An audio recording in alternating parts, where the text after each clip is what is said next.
ರೀ ಮಗಂದು ಉಪನಯನ ಮಾಡ್ಬೇಕಂತ ಅಂತೀರಿ, ಸುಮ್ಮನೆ ಕೂತ್ರೆಲ್ಲ ಎಲ್ಲಿ ಮಾಡೋಣ, ಹೆಂಗೆ ಮಾಡೋಣ, ಏನು ನಂಬದು ಹೇಳ್ರಿ ಅಲ್ಲ. ಮತ್ತೆ ಮಾಡ್ಬೇಕಂತೇನೋ ನಿರ್ಧಾರ ಮಾಡೀನಿ, ಆದರೆ ಬಗಲಾಗಿರೋವೇ 15,000 ರೂಪಾಯಿ ಅವ. 15,000 ರೂಪಾಯಿದಾಗ ಹೆಂಗೆ ಮಾಡೋಕ್ಕೆ ಸಾಧ್ಯ?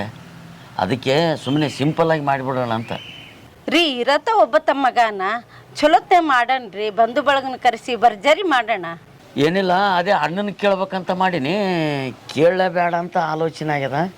ಅಯ್ಯೋ, ಮಕ್ಳ ಕೈಯಾಗೆ 10 ರೂಪಾಯಿ ಕೊಡೋಕೆ ಹಿಂದೆ ಮುಂದೆ ನೋಡ್ತಾರ, ಅಂಥದ್ದು ಉಪನಯನಕ್ಕೆ ಸಹಾಯ ಮಾಡಂಗಾರ ಏನ್ರಿ? ಯಾವ ಭ್ರಮೆದಾಗಿರಿ ನೀವು?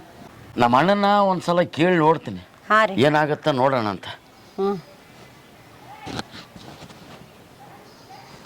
ಅಣ್ಣನೇ ಫೋನ್ ಮಾಡಕತ್ತೀನಿ. ಹೌದು. ಹಲೋ. ಹಾಂ ಅಣ್ಣ. ಏನಣ್ಣ ಆರಾಮ? ಅಣ್ಣ ಆರಾಮೀವಿ ಅಣ್ಣ. ಮನೆಗೆಲ್ಲರೂ ಆರಾಮಾರ?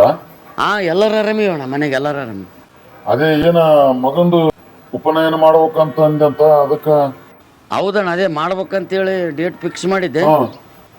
ಮತ್ತೆ ಇರ್ಲದೆ ಇರೋನೊಬ್ಬನ ಭರ್ಜರಿ ಮಾಡಿದ್ರಾಯ್ತು. ಇಲ್ಲಣ್ಣ, ಎಲ್ಲಿ ಸ್ವಲ್ಪ ದುಡ್ಡಿಂದ ಅನುಕೂಲ ಇಲ್ಲ, ಅದಕ್ಕೆ ಸುಮ್ಮನೆ ಸಿಂಪಲ್ ಆಗಿ ಮಾಡಿಬಿಟ್ರೆ ಆಯ್ತಂತ ಮಾಡಿ. ಅದಕ್ಕೆ ಚಿಂತೆ ಮಾಡ್ತದೆ.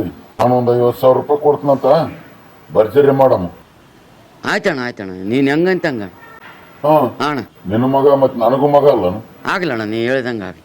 ನೋಡು, ಅಣ್ಣ ತಮ್ಮರು ಅಂದಮೇಲೆ ಕಷ್ಟ ಸುಖಕ್ಕೆ ಒದ್ದಿಲ್ಲ ಒಂದು ಟೈಮ್ ಆಗೇ ಆಗ್ತಾರೆ.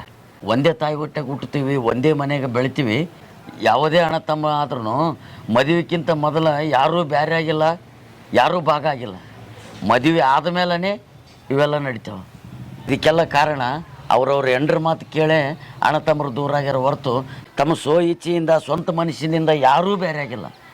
ಕಷ್ಟ ಸುಖಕ್ಕಾಗೋರು ಅಣ್ಣ ತಮ್ಮರೇ.